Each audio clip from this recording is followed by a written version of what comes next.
Hello, everybody. My name is Hugh Huff. I'm also a partner here at Rethink uh, Travel Marketing. I am so excited to be here with Jillian. I've known Jillian for many years when she was working at the Botswana Tourism Office, and she's going to be talking a little bit about Africa and COVID-19. So let me tell you a little bit about Jillian. Her passion lies in Africa tourism and conservation, and she's been leading the industry for over 10 years, first working for the Southern Africa Hotel and Resort chain, followed by 5 years as director for marketing at the Botswana Tourism Organization. And now she's actually CEO of Africans Eden's Tourism Organization, the first purely private sector driven organization representing the entire Gaza region and adjacent wildlife areas such as Botswana, Namibia, Zambia, and Zimbabwe. So Jillian, I am so excited you're here. Welcome. Thank you, Hugh. Thank you so much. And thank you so much to Rethink Travel for inviting me on and to share a little bit of experience and hopefully some positive insight about travel to Africa and what we see in the future post-COVID, or at least living with COVID after the shutdown and lockdown. So yes, welcome everybody. Welcome to Africa. It's 7 o'clock at night and it's rather hot. And I thought I'd just note that I'm wearing a wonderful outfit made out of the local fabric. And you will see through my presentation, it's very much Africa is opening up its borders, but it's also opening up to its experiences and what makes us different across the continent.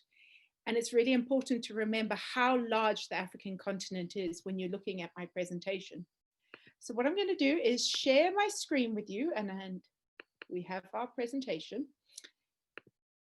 And what we're talking about is rethinking African tourism post-COVID. And I think it's really important to understand that the shift that's happened in African tourism marketing has been a dramatic one. So much of the tried and tested traditional models are being adjusted, and in many ways adjusted for a positive reason. And as bad as the COVID shutdown has been for us, it has also given us an opportunity for positive change. The irony is COVID has spared Africa. And if you look at the maps, the bright red, dark red areas is where you see a lot of COVID, but you'll see the continent has been somewhat spared. And I'm not going to go into the science of why, but it's been noted everywhere you see. What's happening? Why is it? And so what this means is Africa post-COVID has a competitive advantage of wide open spaces and places that you can visit with far less risk and feel safe when you travel. And this is the first time we can say you feel safe traveling to Africa. And we'll start with the travel trade. Most of you know that the source markets are dominated by a few travel trade, large tour operators, very high profile travel agents, people who book the tourists to come into Africa. They come from key source markets in the West, namely the US, European markets, Canada, Australia. And the trade is controlled by about 65% of bookings come through them.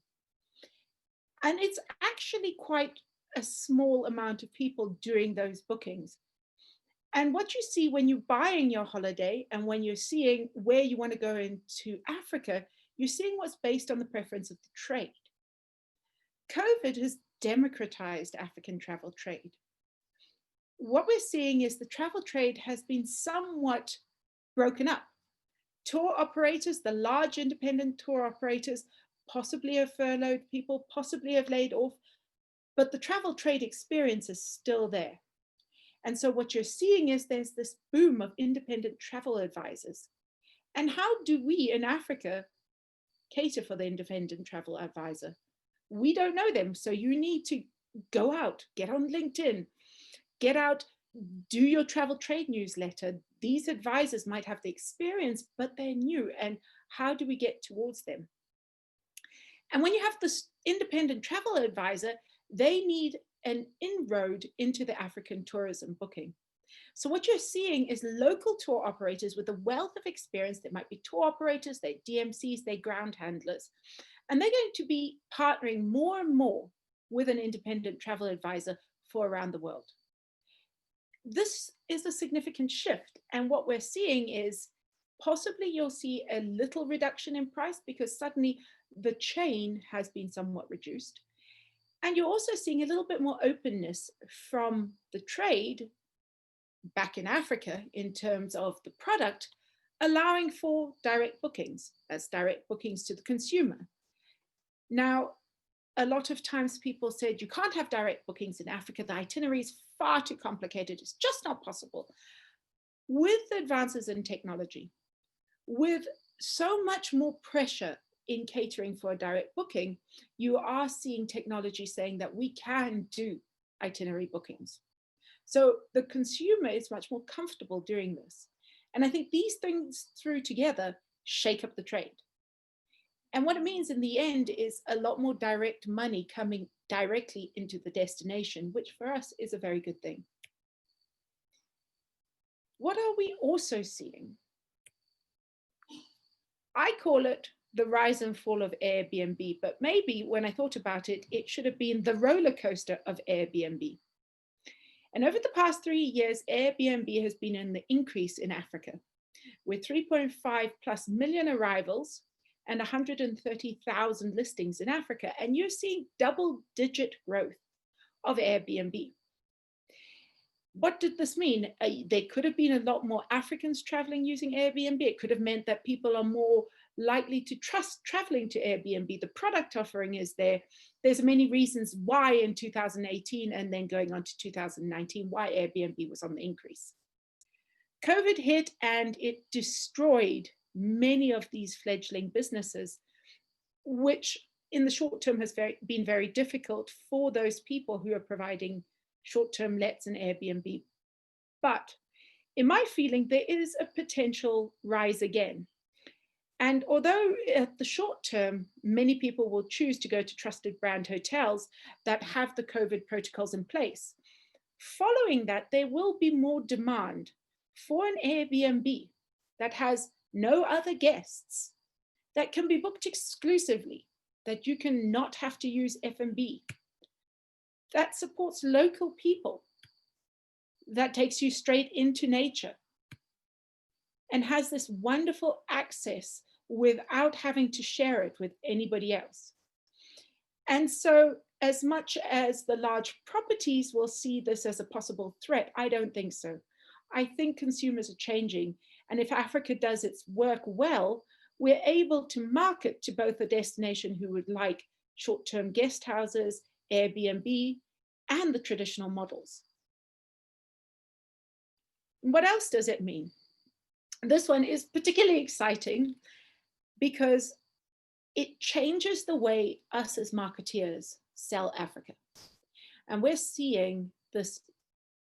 Obviously, it always existed, but nobody sold it, and partly was nobody wanted to sell multi-country mega bucket lists. And after COVID, there was a lot of breakup and a lot of shaking up. And from the source market perspective, it was suddenly, oh my goodness, to go on an international travel, we have to go through a whole lot of processes. So when we're going, we better make it count. There's been people who are stuck in their homes and they desperately want to see bucket lists. They want to see World Heritage sites. They want to see wonders of the world. And what I've said has happened is like pineapple on your pizza. And I was married to an Italian and they're like, no, you could never sell pineapple on your pizza. And this is the way East Africa was never, ever paired with Southern Africa. Just wasn't done. But we're now seeing new flight routes, new hub airports, and air charter services strengthening in the COVID times. And today, you can book an itinerary of a lifetime. Today, from New York, you can fly from New York to Nairobi and visit the Masai Mara, seeing that wonderful expanse of wildlife. You can go and have that magical experience, gorilla trekking. You can link on directly from Nairobi into Victoria Falls. you can swim in the devil's pool on a seventh wonder of the world. And when you've done all of that, you can be in Table Mountain and having wine. And in between that, you can go on to the Okavango Delta, you can make trips to Uganda, you can see volcanoes. The reality is Africa's opening up, and suddenly we're going to be seeing demand for a lot more multi-trip itineraries. And when you talk about doing things for good, long-haul travel in Africa was facing the Greta challenge. We needed to transform ourselves. We needed to show international tourists that traveling to Africa does more good than flying on a long-haul aircraft and the various carbon footprint that you would have. Travelers were looking for importance, and they're not looking for greenwashing. They're looking for viable, real, sustainable, good travel. The tourists need to see value. They need to see importance of conservation and community. And Africa, when they come together and market, can sell this so well. And so you're seeing this boom of ecotourism. This is a picture from Chobe Game Lodge in Botswana, in Kasane. They were the first people to bring in solar-powered boats and solar-powered vehicles. All their guides are women. These are great advances. You're seeing people looking at experiences, taking parts of Africa that they've never seen before, and really getting in and doing things that are not traditional safari. You're seeing people interacting with cultures and having meaningful experiences that last a lifetime. You're seeing young people, backpackers, mention of African tourism. And one thing you're not going to be seeing is this. Things like caged lions, elephant back riding, all the things that we really don't want to see, and I'm going to move that off, but we're not going to see that anymore. People want travel to be good, and that's so important in African tourism. And the last thing we're seeing is, I think, amazing. In COVID, there was 2 opportunities that came out of challenges, but have changed the way we market. And my belief is diversity doesn't come about changing your price.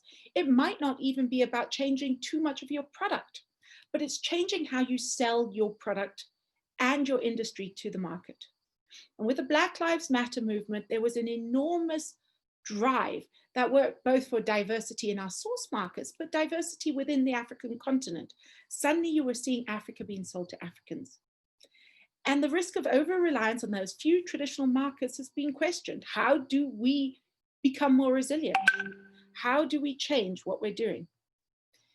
And destination marketing for individual regions and continents has been transformed. Advertising is innovative. We have people like Hugh and his team at Green Team Global leading our social media, and it's diverse and it's amazing. And this was just a snapshot of what you're seeing coming out of the African continent. Look at that, that's diverse. It's not the traditional old-fashioned African marketing. It's about color, it's about diversity. And the last page here on the right-hand corner is Africa's Eden. This is what we're doing with Hugh's team. And it's fantastic. It's looking at diversity, diversity on how amazing Africa is. And the last one is Africa for Africans. For the first time, we have had to change how we market Africa. And it's not about pricing, it's about messaging. It's not about product, it's about access facilitation. We need to make sure Africans travel. It's not about history. It's about changing the attitudes of African youth to believe that when you travel to the Victoria Falls, this is travel, because in the past, travel for them was going to Disneyland, it was going to New York. And a little statistic, in 2015, the youth aged between 15 and 24 lived in Africa, accounting for 19% of the global youth. By 2030, it's projected to increase by 42%. And here's a thought, if Africa only receives 3.5 of the global tourism market, my feeling is the future of Africa's growth lies in the hands of our youth. And this is a picture from this August, which is my friend's children, African children, experiencing African tourism. And so that's the end of my presentation. I will ask Hugh, because I can't see the time, how we're doing on time. We're doing really well. So if you want to show that film, go for it. Okay, so what I'm going to do is show you a video, which really it's done by an American PR agency, but I think it shows the way we want to see a new Africa. So if you bear with me, let's see if we can do it.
So thank you. I am Gillian Blackbeard, and I'm the CEO of Africa's Eden Tourism Association, which represents the private sector from Botswana, Namibia, Zambia, and Zimbabwe. And I'm open to any questions. Well, thank you so much, Jillian. First of all, thank you. I love your presentation. It was really, really cool. In fact, several people have said, oh, I love it. Can I get a copy? Which of course we'll make available to everybody. We have one question here. It basically says, African tourism has traditionally been centered around specific areas, East Africa, Southern Africa. Do you feel a post-COVID era brings new opportunities to destinations elsewhere in Africa, such as West or Central West Africa countries? Seems what we were saying before. Sure. I mean, I think that it wasn't so much a COVID transition, but a trend we were seeing coming up in the last couple of years. Ghana had that wonderful campaign, the Year of Return, and they have extended the Year of Return further onwards, and we were seeing a lot of people looking at Ghana. What COVID may have done was allow tourism boards in West Africa and Central Africa to rethink their marketing strategies. And I'm very much a believer that there was not a shortage of product, but a shortage of the way we marketed it. And they've had a time to rethink. And I do believe there are some champions coming from West Africa. As I said, Ghana is doing really well. You're seeing other places like Gabon and Sierra Leone coming out with some fantastic marketing campaigns and looking at that experience. And if you're looking at what I spoke about, the change in source markets, Africans want to travel. I want to travel to places I've never seen before. I would love to travel to Gabon, for example. And so there is a new movement in African tourism. Cool. No, that's really neat. I wanted to talk about travel for good. I mean, I love that concept. We're a firm believer of that. And, I'm always asking destinations, and I'll ask you, Jillian, in your experience, how do you get it right? People, when they travel, they want to do good, and they want to feel like they're giving back, but they want to have a good time. So how do you sell that to people that are looking for that? And I do believe you're right. Africa is the perfect place for that. Sure, it is. And I think you need to be very, very careful. When we first started out in this journey of African tourism, there was a lot of greenwashing and poverty put on display, and that's not what tourists are about anymore. The first thing is making sure that your private sector are educated enough to integrate green and sustainable practices in their business model. That means building well. It means putting eco. It means employing the right people and ensuring the benefits go to the people. It's not about taking the tourist necessarily out to see something good. That's kind of gone away. It's, yes, you can integrate experiences, but it's not a curated experience. It's an experience that is natural and normal and is part of everyday life. And we do this well. We do this well because Africa developed in such a short period of time and in so many pristine ecosystems, they have to do the sustainable building practices. Therefore, what I think is important is to make sure that messaging goes forward. Obviously, we are challenged by illegal wildlife trade, we're challenged by poverty, and there are specific tourism-related activities that help those specific issues that we are challenged by. And the tourism market needs to support activities that are happening on the ground. And you've seen so many. You saw Wilderness bringing in rhinos. You saw &Beyond with Great Plains also bringing in rhinos in Southern Africa. You've seen so many great opportunities in Old Pajeta. There's some wonderful work being done in Rwanda. African Parks has gone to helping redevelop Sudan and areas that have been war-torn for many years. There's opportunities in Chad, there's opportunities in Madagascar. The Seychelles has some amazing products in protecting the coral reefs. So what you're seeing is, one, the experience of conservation and community, and two, building in travel and good practices into your business model. Sounds good. So Jillian, love your ideas about traveling between countries. Well, someone says, well, that's great, Jillian. How do you deal with COVID-19? Different protocols, different testing, different whatever. And hereby lies the challenge. And yes, I'm not going to lie to you that for the short term, it will be a challenge in the sense of, yes, they're open, but every time you transfer, you're needing a new COVID test, which for now, it's possible. You could get your COVID test, whether you're going from getting on Kenya Airways from Nairobi into Vic Falls. You would have a testing center in Kenya that would give you the test. You go into Vic Falls. It is possible. I'm not saying it's easy in today's environment, but and we were talking about this earlier, I am optimistic of a vaccine, and I hope that there will be a very fast move to creating a global protocol standard for vaccine, as we've seen yellow fever on the continent. Yellow fever was huge 10 years ago. These days, it's very, very easily done. And in most airports, you can actually have the yellow fever vaccine if you haven't got it. But most of the time, you would have done it beforehand. So it's something that will have to move forward. But the reality is there's opening. People are thinking about it. It's a change in shifting mentality. And that's what you need. You only need a spark to get things going. Okay, I have another question, very similar. They're asking, can you elaborate on a few specific reasons why Africa seems to be more resilient on the face of COVID? Knowing these help us sell it more efficiently. Right. Obviously, I am not a scientist, so it's very hard for me to give you a verifiable reason why. But what I do say is why I feel it's safer is this vast open wild spaces.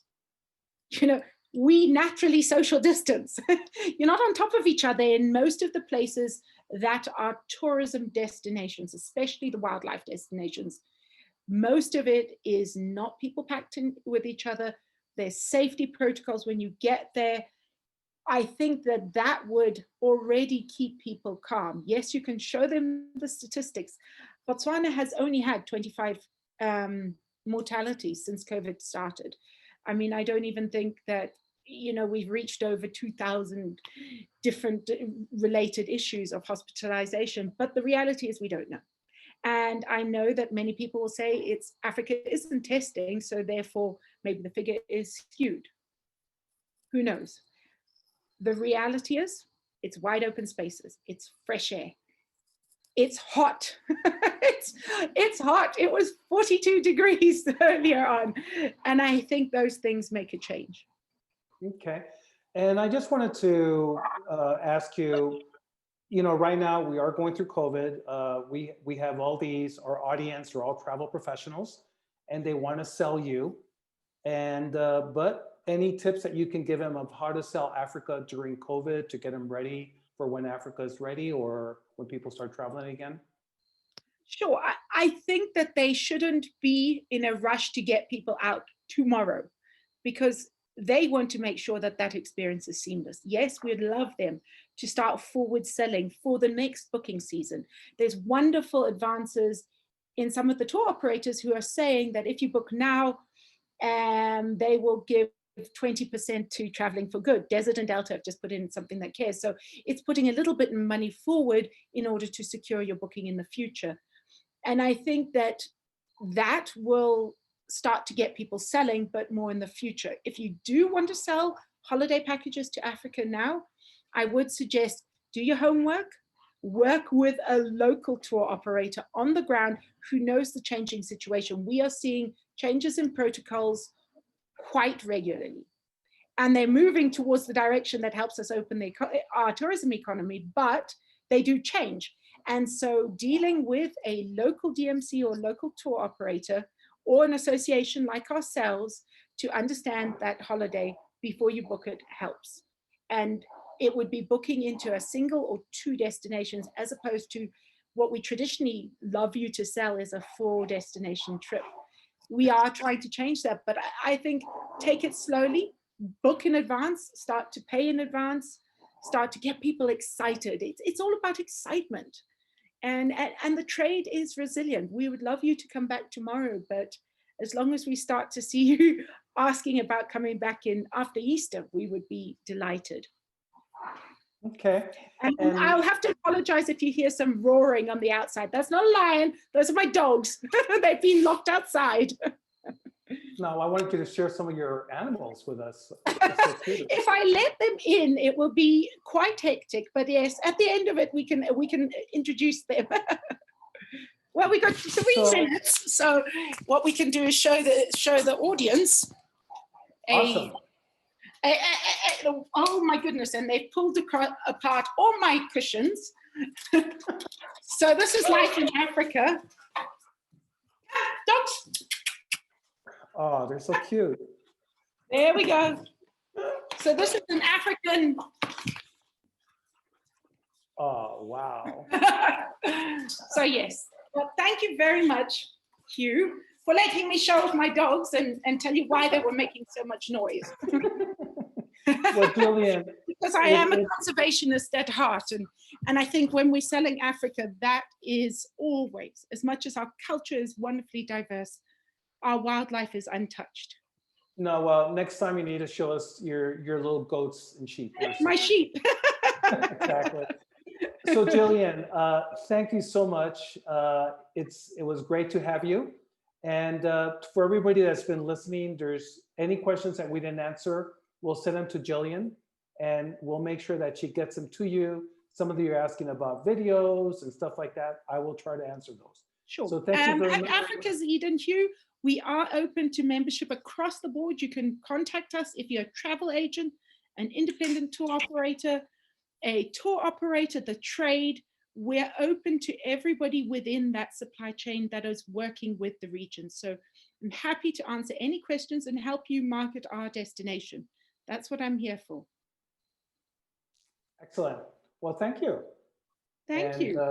Enjoy a glass of wine. It is evening there. I certainly will. Okay. Thank you so much.